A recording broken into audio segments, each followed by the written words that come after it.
Vamos a ver que el pasaje en general tiene que ver con una exhortación de parte de Pablo a la iglesia para que aprendieran a respetar la autoridad y el orden en la iglesia. De eso trata el trasfondo de estas líneas.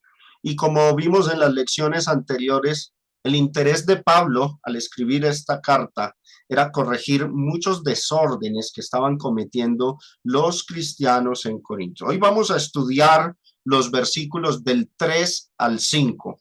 Observen lo que dicen esos textos, esas líneas. Primera de Corintios 11, del 3 al 5, leo de la versión Reina Valera de 1960, que dice: pero quiero que sepáis que Cristo es la cabeza de todo varón, y el varón es la cabeza de la mujer, y Dios la cabeza de Cristo. Todo varón que ora o profetiza con la cabeza cubierta, afrenta su cabeza. Pero toda mujer que ora o profetiza con la cabeza descubierta, afrenta su cabeza, porque lo mismo es que si se hubiese rapado. Vamos a ver, hermanos, que el propósito con el cual Pablo escribió estas líneas era para poner en orden un asunto que tenía que ver con la autoridad que Dios había establecido en su iglesia y sobre el debido respeto con el cual esa autoridad tenía que ser tratada e implementada en la congregación de Corinto. Y por supuesto, cuando digo en la congregación de Corinto, se implica entonces que ese principio de orden y autoridad debe ser todavía hasta el son de hoy en toda iglesia debe ser respetado. Y es que la Biblia enseña que en la iglesia hay un orden y autoridad establecidos por Dios. Dice el versículo 3, y vamos a hablar de este asunto sobre el orden y la autoridad que se está exigiendo en Primera de Corintios capítulo 11. Ese es el tema central. Y en el versículo 3 dice el apóstol Pablo a los cristianos en Corinto: quiero que sepáis que Cristo es la cabeza de todo varón. Y el varón, observen el término que vamos a indagar, es la cabeza de todo varón, y el varón es la cabeza de la mujer, y Dios la cabeza de Cristo. Prestemos atención a este término, cabeza. En el griego, esa palabra en el idioma griego es kefale o cefale. De ahí vienen términos latinos como cefalea, que significa dolor de cabeza. Kefales o kefales del griego. Y allí suelo poner la referencia para que ustedes con esa nomenclatura Strong busquen en diccionarios si tienen acceso a ellos. Ahí está el número de la palabra, G2776. Prestemos atención al término cabeza porque en la Biblia tiene tres sentidos, tres connotaciones, y el contexto es el que suele mostrarnos en qué sentido se está usando el término. Bueno, en primer lugar, este término se usa literalmente para referirse a la parte superior del cuerpo, el cráneo. Dice Lucas capítulo 12, verso 7, pues aún los cabellos de vuestra cabeza están todos contados. No temáis pues más valéis vosotros que muchos pajarillos. Es evidente que en este pasaje la palabra griega kéfale se refiere al cráneo, a la parte superior. Se usa en un sentido literal. En segunda instancia, el término kéfale se usa con referencia a la persona como tal, al individuo. Y cuando se usa de esa forma, en ese sentido,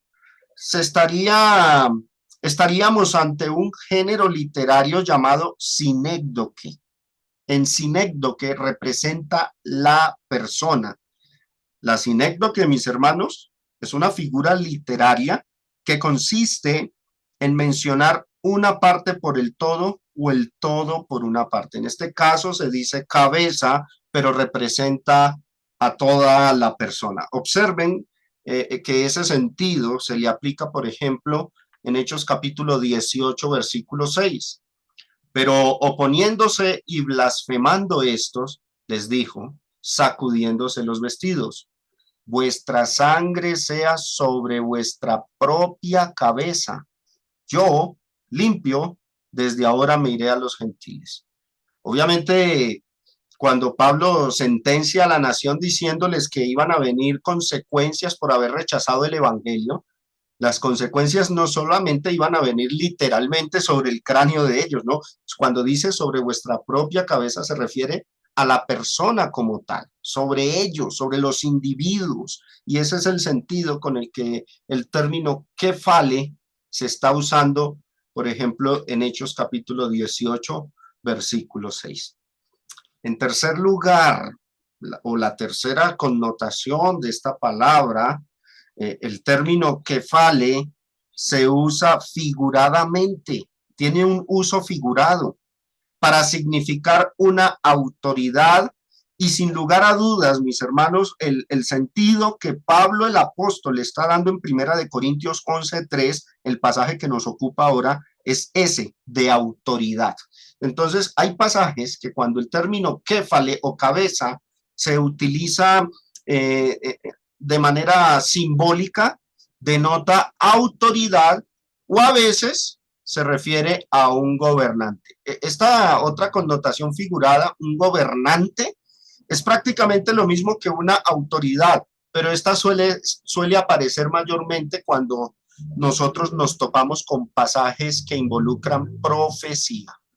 Observen, en Efesios capítulo 1, verso 22 dice, y sometió todas las cosas bajo sus pies y lo dio por cabeza sobre todas las cosas a la iglesia. Aquí el término cabeza denota autoridad. Jesús es la máxima autoridad en la iglesia. Ese es el sentido con el que se utiliza el término en Efesios capítulo 1, verso 22. Ahora observen un pasaje profético donde denota o se refiere a un gobernante. Apocalipsis 13, versículo 1. Dice Juan, me paré sobre la arena del mar y vi subir del mar una bestia que tenía 7 cabezas y 10 cuernos, y en sus cuernos 10 diademas, y sobre sus cabezas un nombre blasfemo. El libro de Apocalipsis, él mismo arroja la clave sobre la bestia y explica que se trata de un reino. El mismo libro explica que la bestia es una referencia simbólica a un reino. Cuando dice que tiene 7 cabezas, se refiere a 7 gobernantes o 7 autoridades que ejercerían dominio sobre ese reino. Y 10 cuernos también se refiere a autoridades. Pero eso sería para verlo en una lección posterior donde de pronto entremos en materia de profecía bíblica. Bueno, mis hermanos, el orden jerárquico, porque aquí lo que Pablo está mostrando en Primera de Corintios 11:3, ahí a la izquierda, es un orden jerárquico al que Pablo está haciendo centrar la atención en este pasaje, el versículo 3. El orden sería entonces, orden de autoridad en la iglesia sería expresado de la siguiente forma. Primero Dios, la máxima autoridad, luego Cristo, luego el varón y finalmente la mujer. Eso es lo que leemos nosotros en Primera de Corintios 11:3. Quiero que sepáis que Cristo es la cabeza de todo varón y el varón es la cabeza de la mujer y Dios la cabeza de Cristo. Ahora, aquí es importante aclarar algo, sobre todo para mis hermanas y para todos en general, porque muchas malas interpretaciones y aplicaciones se han hecho con base en estas líneas, en este pasaje. Es importante comprender que la escritura, o mejor, Dios, nunca está minimizando a la mujer. De hecho, en los versículos del 12 al 13, vamos a leerlos acá, versículos del 12 al 13, cuando Dios habla, por ejemplo, de autoridad en instituciones humanas, Él no hace esa clase de distinciones entre el hombre y la mujer. Observen, Primera de Corintios, ahí mismo el capítulo 11, pero desde los versículos del 11 al 12. Dice, pero en el Señor, observen esa frase, en el Señor, ni el varón es sin la mujer, ni la mujer sin el varón. Porque así como la mujer procede del varón, también el varón nace de la mujer, pero todo procede de Dios. Esa expresión en el Señor significa en el orden establecido por el Señor en el mundo. O sea, se refiere a su ley universal, su ley que rige el mundo. Por eso es que vemos nosotros, hermanos, hoy día que en el mundo no hay problema si una mujer llega a ejercer cargo de autoridad y eso no es ningún inconveniente para Dios. Eso no constituye ningún pecado como algunos suelen interpretarlo. Lo que Pablo está enseñando en Primera de Corintios capítulo 11, verso 3, el texto que tenemos a la izquierda, quiero hacer un énfasis acá, tiene que ver netamente con la autoridad en la iglesia. Vuelvo y repito, y lean el título de arriba, orden y autoridad en la iglesia. Lo que Pablo está enseñando en Primera de Corintios 11:3 tiene que ver neta y exclusivamente con la autoridad en la iglesia.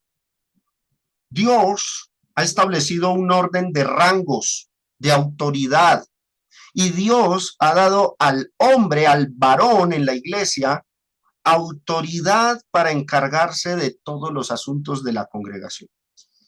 Ahora, el hecho de que Dios no haya dado ningún cargo a la mujer de la iglesia no significa que eso la minimice, como algunos suelen pensarlo o creerlo.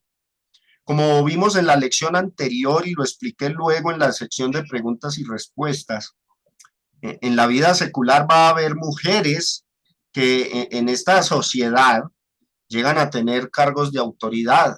En la antigüedad hubo reinas. El etíope, cuando dice la Biblia que le predicó Felipe al etíope, él le servía a una reina. Ahí lo dice Hechos capítulo 8.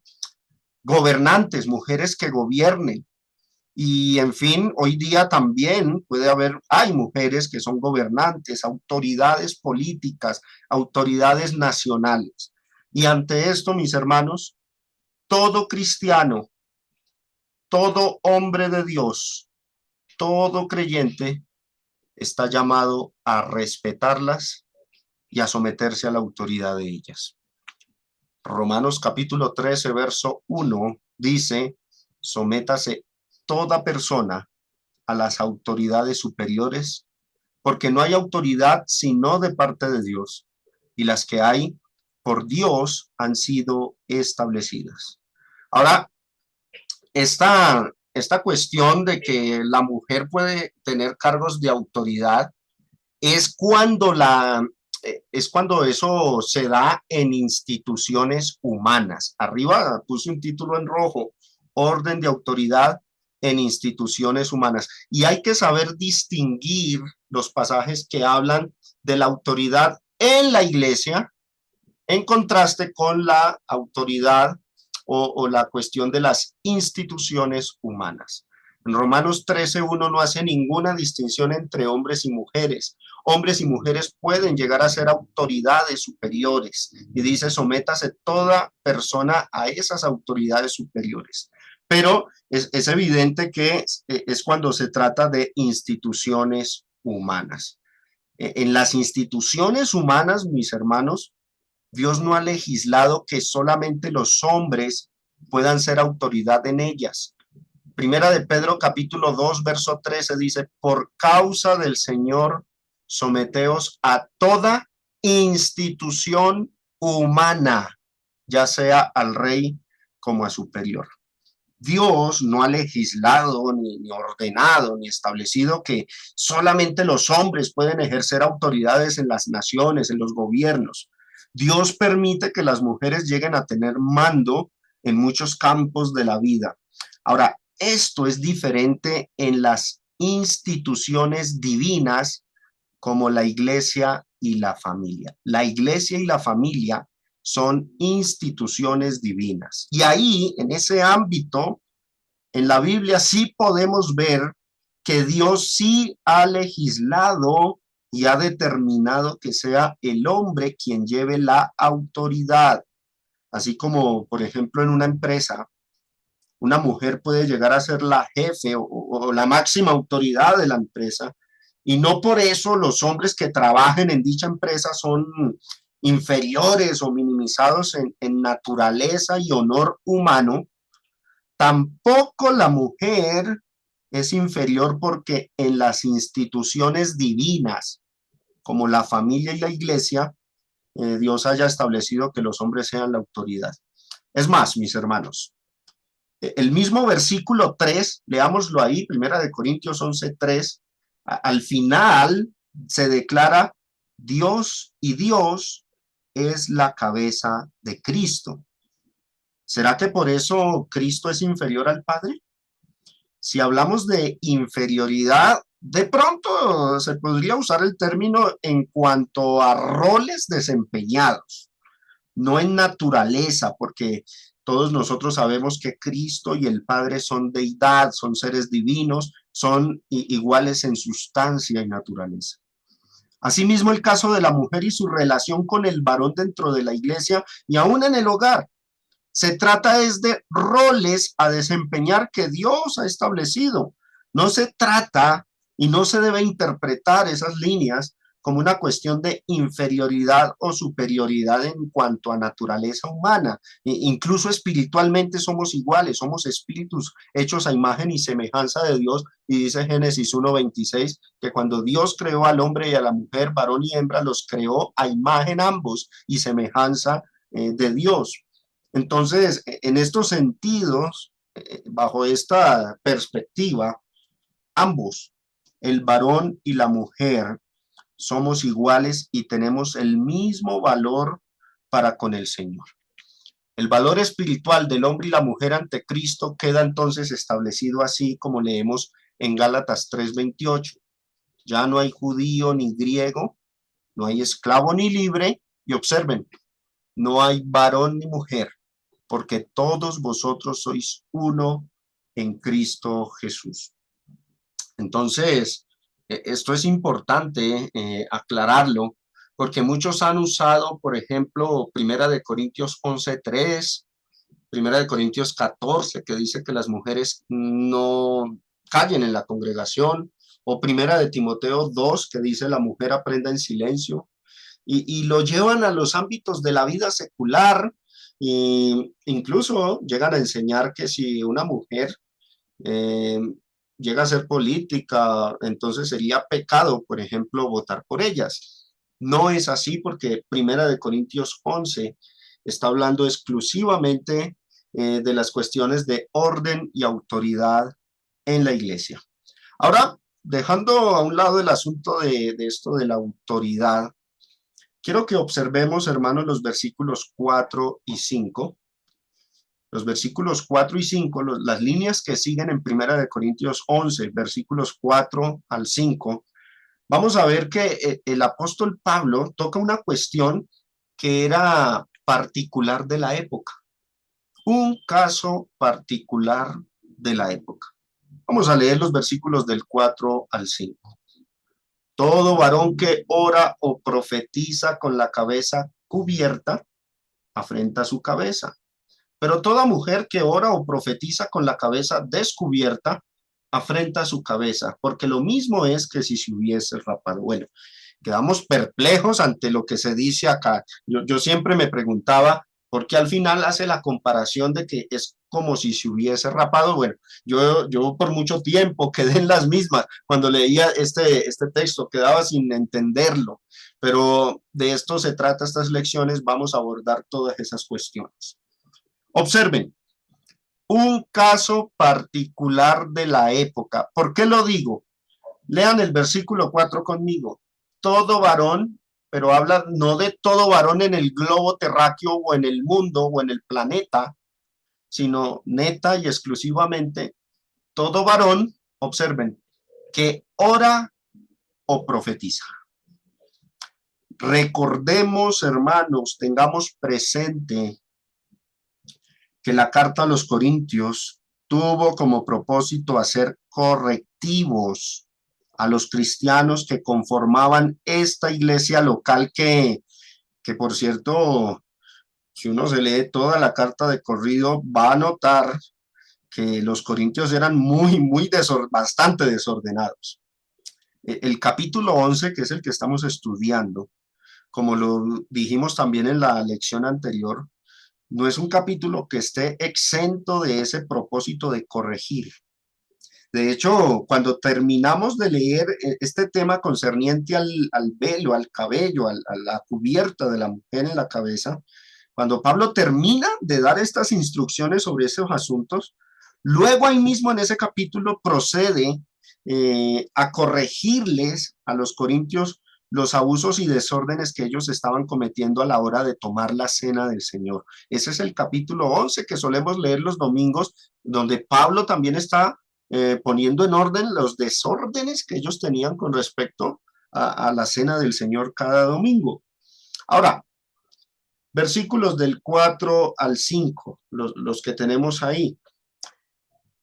Podemos notar que las instrucciones que el apóstol Pablo está dando acá no son, oído hermanos, no son mandamientos universales sobre todo varón y sobre toda mujer de cualquier época en la iglesia del Señor. Pablo está tratando con cierta clase de varones y cierta clase de mujeres en particular. Y como podemos notarlo en el texto, está hablando de hombres y mujeres que habían recibido de Dios dones milagrosos como el de revelaciones y profecías. Muchos se confunden cuando leen la expresión, la palabra todo, verso 4, todo varón, o el versículo 5, toda mujer. Y entonces cometen el error de universalizar esos términos y se les pierde de la vista que cuando dice todo varón, después hay un qué, una partícula que limita la expresión a solamente los que oran o profetizan. Y esto es una cuestión básica de la gramática del idioma español. Muchos usan mal estos versículos, ignorando sus limitaciones y aplicándolo a todos los varones y todas las mujeres cristianas de toda época y de todo lugar. Y con eso, los que enseñan de esa forma, los que interpretan de esa manera esas líneas, están torciendo el sentido obvio del pasaje. Y hay una falla más, mis hermanos, y es que la misma carta a los Corintios nos muestra que el don de profecía, porque habla del varón y la mujer que oran y profetizan, el don de profecía no iba a durar mucho, ¿no? Eso lo podemos ver más adelante, ya lo vamos a ver más adelante, ¿no?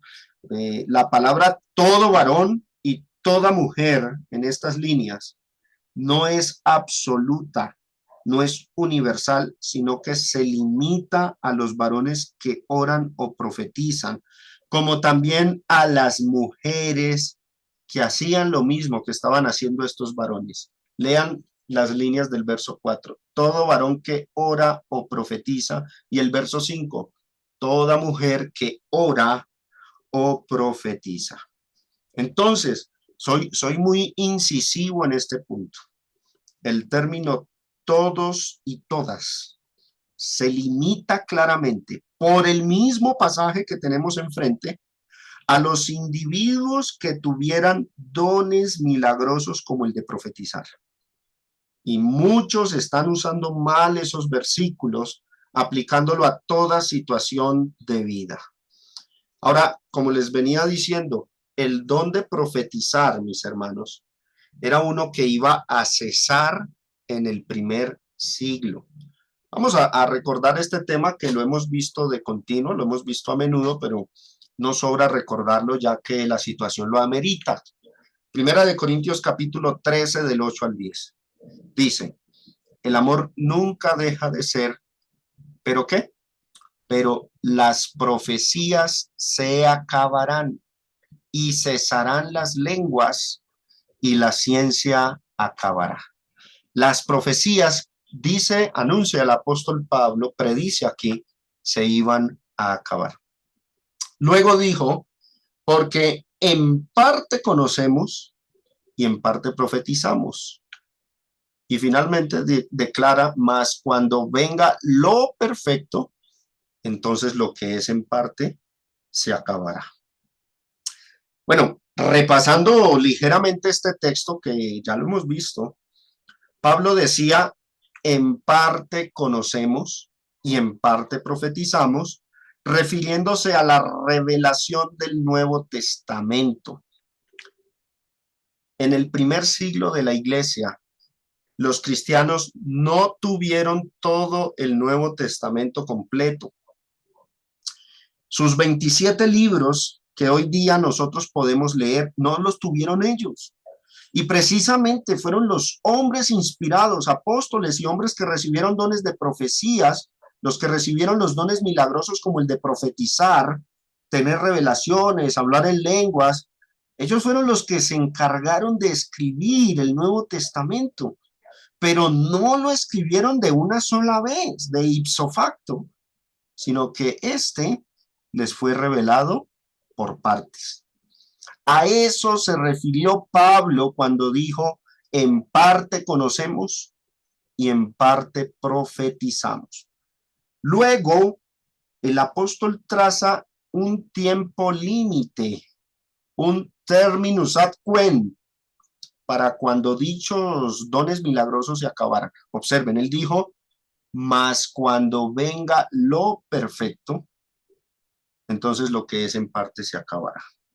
Esta última expresión, lo perfecto, significa en el idioma griego algo completo, acabado, terminado. El diccionario Vine nos muestra que el término griego es teleios y significa, dice, significa habiendo alcanzado su fin, del griego telos, que traduce fin, y dice acabado, completo, perfecto.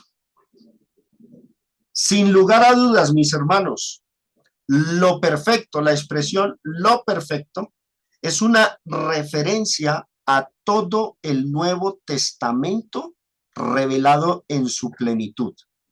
La enseñanza de Pablo es que cuando el Nuevo Testamento fuera completado, revelado totalmente, el don de profetizar iba a llegar a su fin. Si afirmáramos nosotros hoy día que este don de profecía existe y que por eso las mujeres deben usar un velo, como lo aseguran algunas denominaciones y aún iglesias de Cristo, entonces la consecuencia es que nuestra Biblia está incompleta. ¿Por qué? Porque el don de profecía, si existiera hoy, sería una indicación de que la voluntad de Dios no ha llegado por completo, no se ha revelado, no se ha acabado, no se ha completado. Ahora, decir eso sería contradecir otros pasajes de la Biblia. El apóstol Pedro, cerca del año 66, cuando escribió su primera epístola, declaró que todo lo que Dios tenía por revelar ya había sido revelado por el Espíritu Santo. Y también Judas, discípulo y hermano de Jesucristo, en su epístola, la penúltima, la que está antes del libro de Apocalipsis, también escribió más o menos en la misma fecha, años 66, 67. en esas fechas dijo lo mismo que Pedro, que todos los asuntos concernientes a la fe cristiana, a la revelación de su voluntad, al Nuevo Testamento, habían sido dados de una vez por todas. Segunda de Pedro 1:3 dice, como todas las cosas, y acuérdense del texto en los evangelios, en el evangelio de Juan capítulo 14, verso 16, donde Jesús le dijo a los discípulos que el Espíritu de verdad les revelaría, les enseñaría todas las cosas. Aquí Pedro está diciendo que todas las cosas que pertenecen a la vida y a la piedad, observen, nos han sido dadas por su divino poder, mediante el conocimiento de aquel que nos llamó por su gloria y excelencia. Y Judas, en el versículo 3 dice, amados, por la gran solicitud que tenía de escribiros acerca de nuestra común salvación, me ha sido necesario escribiros exhortándoos que contendáis ardientemente por la fe que ha sido una vez dada a los santos. De una vez por todas, la fe, y aquí la fe es la fe objetiva, el evangelio, porque es que la fe subjetiva no se nos da. La fe subjetiva surge dentro de nosotros, pero esta es una fe que ha sido dada, es externa al hombre. La fe que ha sido una vez dada a los santos. Entonces, con esto presente, mis hermanos, podemos concluir que el don de profecía ya cesó, tuvo que haber cesado más o menos en la fecha que Pedro y Judas escribieron estas epístolas. Por lo tanto, la exhortación e instrucción que Pablo está dando en el capítulo 11 de la carta a los Corintios, estas líneas que nos están ocupando, es una instrucción u orden u exhortación que también culminó, cesó en la época de los apóstoles, y que estas instrucciones, mis hermanos, ya no tienen ningún rigor para nosotros por el sencillo hecho de que hoy día, en la actualidad, no existen hombres y mujeres inspirados, ni mucho menos que posean el don de profetizar. Estas denominaciones que dicen que sus líderes tienen profecías, que tienen revelaciones, primero enseñan lo contrario a lo que está enseñando Primera de Corintios 13, del 8 al 10, y adicionalmente enseñan el error, porque realmente estas personas no tienen inspiración divina, no tienen el don de profecía. El caso que se nos está presentando en la carta a los Corintios, capítulo 11, del 4 al 5, este caso particular, es uno donde las instrucciones que aquí leemos, hermanos, que aquí fueron dadas, cesaron, murieron, por decirlo de cierta forma, ¿no? Por darlo a entender de cierta forma. Cuando los dones milagrosos del Espíritu Santo cesaron, cuando vino lo perfecto, estas instrucciones perdieron su valor. Es prácticamente, hermanos, la misma situación que se nos presenta con el capítulo 14 de esta carta a los Corintios. Allí el apóstol Pablo hizo también correctivos y dio instrucciones a los cristianos de Corinto, particularmente a los que tenían dones de profetizar y de hablar en lenguas, y las instrucciones eran para que supieran usarlos de la manera correcta y ordenada. Vamos a esas líneas. Primera de Corintios capítulo 14 del 27 al 31. Dice, observen esas instrucciones dadas ahí. Si habla alguno en lengua extraña, sea esto por dos o a lo más tres, y por turno, y uno interprete. Y si no hay intérprete, calle en la iglesia y hable para sí mismo y para Dios. Asimismo, los profetas hablen dos o tres, y los demás juzguen. Y si alguno le fuere revelado a otro que estuviere sentado, y si algo le fuere revelado a otro que estuviere sentado, calle el primero, porque podéis profetizar todos uno por uno, para que todos aprendan y todos sean exhortados. Mis hermanos, estas instrucciones, ahí las resalto en color rojo, estas instrucciones y correctivos que Pablo estaba haciendo en el capítulo 14, también murieron. O sea, perdieron su valor cuando los dones milagrosos cesaron. Estos textos ya no tienen validez hoy día. Bueno, hago una pausa aquí para una reflexión. Muchos se escandalizan, muchos hermanos creyentes, cuando escuchan estas lecciones, sobre todo cuando se tocan estos temas. Muchos se sorprenden cuando se les enseña o cuando yo afirmo que hay pasajes de la Biblia que perdieron valor y que en el Nuevo Testamento aún ya no tienen valor legislativo sobre nosotros los cristianos del siglo XXI.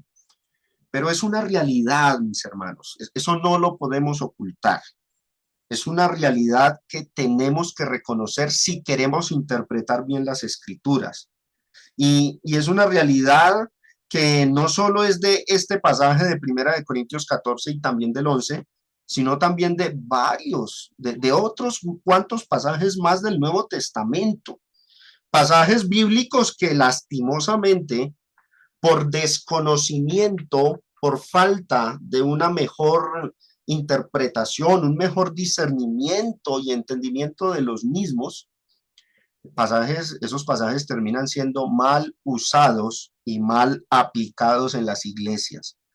Ejemplo de esto es que hay iglesias de Cristo donde a las mujeres se les está imponiendo el uso del velo durante la reunión de la iglesia, a pesar de que ninguna de ellas posee el don de profetizar.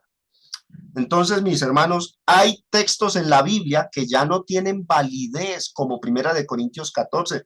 Si alguno dice, no creo al hermano Germán, estos textos tienen validez para mí, bueno, practíquelos. Si habla alguno en lengua extraña, sea esto por dos o a lo más por tres, y que se turne y que haya otro, aplícalo. Practíquelo, a ver cómo lo va a poder practicar. No se puede practicar. Esos textos ya no tienen validez hoy día. ¿Por qué? Porque los dones milagrosos cesaron. Bueno, ahora, no es que no tengan validez en lo absoluto. Si a mucho nos transmiten principios para establecer orden en la iglesia. De hecho, este domingo que predico en la congregación del 20 de julio, tengo planes de enseñar sobre el orden y la reverencia en la iglesia, y yo suelo usar Primera de Corintios 14 como un modelo, un ejemplo de que la voluntad de Dios es que en la iglesia las cosas se hagan decentemente y con orden. Así culmina ese capítulo en el versículo 40, pero hágase todo decentemente y con orden. Pero estas líneas, en su literalidad, han perdido validez para nosotros, no nos aplican. Y eso es importante que lo entendamos. Para poder entonces discernir y acercarnos a Primera de Corintios 11 en cuanto al tema del velo, debemos reconocer que hay pasajes bíblicos, aún en el Nuevo Testamento, que ya no tienen validez para nosotros. Pasemos a otra cuestión, hablemos en particular con minuciosidad de las mujeres profetizas. Verso 5. Pero toda mujer que ora o profetiza. Cuando Pedro y los apóstoles predicaron en el día de Pentecostés y se estableció la iglesia en Jerusalén, cuando cayó el Espíritu Santo ese día de Pentecostés, el apóstol Pedro dijo lo siguiente, vamos a Hechos 2, versos del 16 al 18, observen. Mas esto es lo dicho por el profeta Joel. Y en los postreros días, oído a esto, y en los postreros días. Bueno, no nos vamos a enfocar mucho en este término, los postreros días. Ya en otras lecciones, de hecho los invito, mis hermanos, a que entren a nuestro canal de YouTube en la iglesia y busquen la lección que se titula El bautismo en el Espíritu Santo. Ahí explico con minuciosidad la profecía de Joel y abordamos la expresión con lujo de detalles, la expresión los postreros días.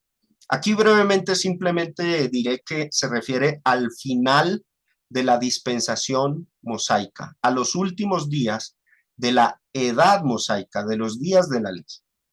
¿Por qué lo sabemos? Porque mire lo que dice el texto que iba a ocurrir en los postreros días. Y en los postreros días, dice Dios, ¿qué va a ocurrir en los postreros días? Dice, derramaré de mi espíritu sobre toda carne. Si hoy día el Espíritu Santo no se está derramando sobre toda carne, pues eso es una evidencia de que los postreros días ya cesaron y que no son nuestros días. Derramaré de mi espíritu sobre toda carne, y observen lo que dice, y vuestros hijos y vuestras hijas profetizarán. Dios enseñó que iba a haber mujeres que iban a recibir el don de profecía y que el Espíritu Santo les impartiría ese don milagroso. Y vuestras hijas profetizarán, vuestros jóvenes verán visiones y vuestros ancianos soñarán sueños. Dice el verso 18, y de cierto sobre mis siervos, y observen, y sobre mis siervas, o sea, sobre las mujeres cristianas, en aquellos días, o sea, los días postreros, los días finales de la era mosaica, en aquellos días derramaré de mi espíritu. ¿Y qué iban a hacer estas mujeres? Y profetizarán, dice el texto sagrado. Como podemos ver, el don de profecía Dios lo repartió tanto a hombres como a mujeres. El don de profetizar era uno que consistía en hablar de parte de Dios, pero de manera directa. Yo hoy les estoy hablando de parte de Dios, pero de forma indirecta, usando las escrituras, lo escrito por estos personajes inspirados. Pero profetizar era hablar de manera directa de parte de Dios. La persona que recibía ese don se convertía en un medio, en un vínculo entre Dios y los hombres para dar a conocer la voluntad de Dios a la cristiandad, a la iglesia en general. El conocimiento de la voluntad de Dios llegaba a las personas primeramente inspiradas y les llegaba por medio de revelaciones, de sueños, visiones, y luego estas personas inspiradas tenían el deber, la obligación de dar a conocer esas revelaciones a la iglesia y esa exposición que ellos hacían pública en la iglesia de lo que Dios les había revelado es lo que nosotros llamamos profetizar. Por lo tanto, el don de profecía era uno que se tenía que usar en la asamblea pública cuando la iglesia estuviera reunida. Y eso es lo que se nos dice en Primera de Corintios 14, del 4 al 5. Observen.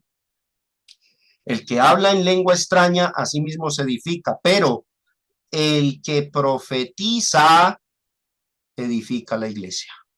Aquí el que profetiza, por supuesto, está involucrando a las mujeres profetizas, porque el verso 5 dice, de Corintios 11, dice, toda mujer que ora o profetiza. Entonces, si ellas tenían dones de profecía, pues debían usarlo para la iglesia, para que sea edificada la iglesia.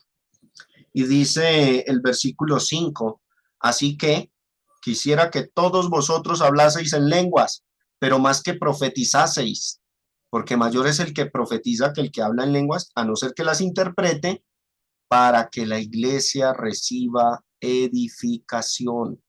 ¿Para qué era la profecía? Para que la iglesia reciba edificación. Entonces, una mujer que tenía don de profecía, ¿dónde tenía que usarlo? En la iglesia, en público, y tenía que profetizar sobre los varones de esa iglesia, enseñarles la profecía, instruirlos.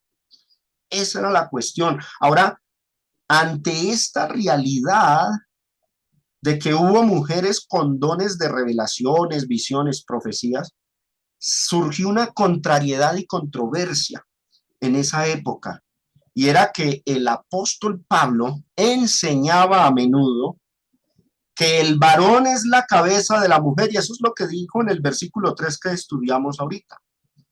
Y eso implicaría que la mujer no debe enseñarle al hombre, porque esa sería una manera de ejercer autoridad sobre él y quebrantaría el orden establecido por Dios. Y el asunto se complica más cuando nosotros vamos al capítulo 14 y leemos que allí Dios estableció que a la mujer no le está permitido ejercer la enseñanza pública. Primera de Corintios 14, del 34 al 35. Vuestras mujeres callen en las congregaciones, porque no les es permitido hablar, sino que estén sujetas como también la ley lo dice. Y si quieren aprender algo, pregunten en casa a sus maridos, porque es indecoroso que una mujer hable en la congregación. Y esto no era un asunto de opinión, sino que dice el verso 37, si alguno se cree profeta o espiritual, reconozca que lo que os escribo son mandamientos del Señor. Ante esta situación, ante esta enseñanza, pues obviamente que en las iglesias de aquel entonces iba a surgir la gran duda. ¿Cuál era la gran duda? Esta pregunta: si las mujeres no deben predicar en la iglesia, ¿qué de aquellas que recibieron el don de profetizar?